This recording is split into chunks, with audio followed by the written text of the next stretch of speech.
Guys லாஸ்ட்டா பார்த்தீங்கன்னா, நம்ம மகிழ் திருமேனி அவர்கள் கூட வந்து நம்ம ஏகே ஜாயின் பண்ணி ஒரு படம் பண்ணணும் அப்படின்ற மாதிரி எதிர்பார்த்தது உண்மையான விஷயம் தான். ஸோ கண்டிப்பா பார்த்தீங்கன்னா, விடாமுயற்சி படத்துக்கு அப்புறம் நம்ம மகிழ் திருமேனி கூட வந்து ஒரு படம் இருக்குது அப்படின்ற மாதிரி ஏகே சொன்னாரு அப்படின்ற மாதிரி நம்ம மகிழ் திருமேனி அவர்கள் இன்டர்வியூல சொல்லியிருந்தாரு. ரொம்பவே வந்து ஹாப்பியா இருந்துச்சு ஃபேன்ஸ் எல்லாத்துக்கும். ஏன்னா மகிழ் திருமேனி அப்படின்றது எந்த அளவுக்கு ஒரு பக்காவான கண்டென்ட் ரைட்டர் அப்படின்னு சொல்லிட்டு எல்லாத்துக்குமே தெரியும்.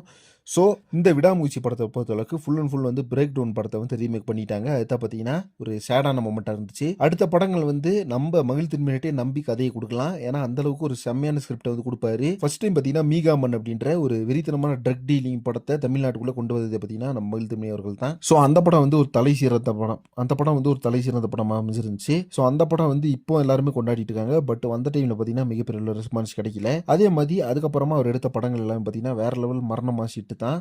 ஸோ ஃபர்ஸ்ட் பார்த்தீங்கன்னா தடையறத்தாக்க, அதுக்கப்புறம் தடம், லாஸ்ட்டாக வந்த கழக தலைவன், இந்த 3 படத்துக்கு அப்புறமாவே நம்ம மகிழ் திருமணி பார்த்தீங்கன்னா மிகப்பெரிய அளவில் மார்க்கெட் கிடச்சிருந்துச்சு. இப்போ வந்து அடுத்த படம் வந்து விடாமுயற்சி படத்தில் பிரேக் டவுன் படத்தை ரீமேக் பண்ணதுனால சில காட்சிகள் பார்த்தீங்கன்னா அவங்க எக்ஸ்ட்ரா வந்து ஆட் பண்ணியிருந்தாங்க. ஸோ அதெல்லாம் பார்த்தீங்கன்னா சரியாக ஒர்க் அவுட் ஆகாமல் போனதுனால கண்டிப்பாக வந்து மகிழ் திருமணி ரைட்டிங்லேயே மகிழ் திருமணி ஸ்டோரியிலே ஏகே ஒரு படம் பண்ணும் அப்புறம் பார்த்தா நம்ம எல்லாருமே எதிர்பார்க்குறோம். கண்டிப்பாக அந்த படம் வந்து ஒரு வேற லெவலான எக்ஸ்பெக்டேஷன் கிளம்பும், வேற லெவலான ஒரு ஹைப் கிடைக்கும். ஸோ இந்த படத்துக்கான கதையை நம்ம ஏகே கேட்டு சீக்கிரமே பண்ணும் அப்படின்ற மாதிரி தான் எதிர்பார்த்துக்கிறோம் ஃபேன்ஸ் எல்லாருமே. இதை பற்றி உங்கள் ஒப்பீனியர்னா மறுபடியும் நம்ம ஏகே வந்து நம்ம மகிழ் திருமணி கூட ஜாயின் பண்ண எந்த அளவுக்கு இருக்கும்னு சொல்லிட்டு கமெண்ட் பாக்ஸில் மறக்காம மென்ஷன் பண்ணுங்க. அண்ட் அதே மாதிரி நம்ம ஏகேவோட ஏகே 64 படத்தை பற்றின இன்ட்ரெஸ்டியான அப்டேட்ஸ்க்கு சேனலை மறக்காம சப்ஸ்கிரைப் பண்ணுங்க. நெக்ஸ்ட் ஒரு இன்ட்ரெஸ்டிங் பண்ணுறேன். தேங்க்யூ.